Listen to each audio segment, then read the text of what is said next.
Pagtatayo ng struktura sa mga road easement pinagbawal ayon sa ilang gobernador. Sa iba pang detalye ng balita, si Dom Guerra. Ipinag-utos ni Governor Gandolin Garcia ang mahigpit na pagpapatupad ng bagong Executive Order No. 11 upang maiwasan ang mga sagabal sa mga proyekto ng pagpapalawak ng kalsada.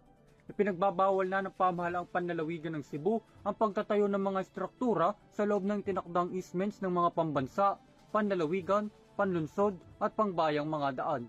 Ayon kay Garcia, ang mahigpit na pagpatupad ng Executive Order No. 11 na pinirmahan noong July 2, 2024 ay kritikal upang mapanatili ang kalinisan at kaayusan ng mga kalsada.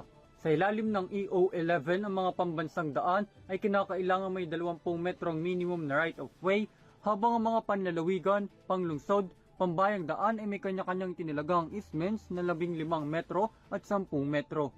Ang mga pangunahing kalsada sa mga bayan na nasa pampublikong lupa ay kinakailangang mas malawak pa. Binanggit pa ni Garcia na ang pagtatayo ng mga gusali sa mga public road easements ay hindi lamang nakakasagabal sa trapiko kundi humahadlang din sa mga proyektong pang-infrastruktura. Inutusan na umano ng gobernador ang lahat ng mga mayor at kanilang mga building officials na tiyakin ang mahigpit na pagsunod sa bagong patakaran upang maiwasan ang anumang aberya. Simula July 2 ay epektibo na ang EO11 at inaasahang makakatulong ito sa pagpamanatili ng kaluwagan sa mga daan at kaligtasan ng publiko.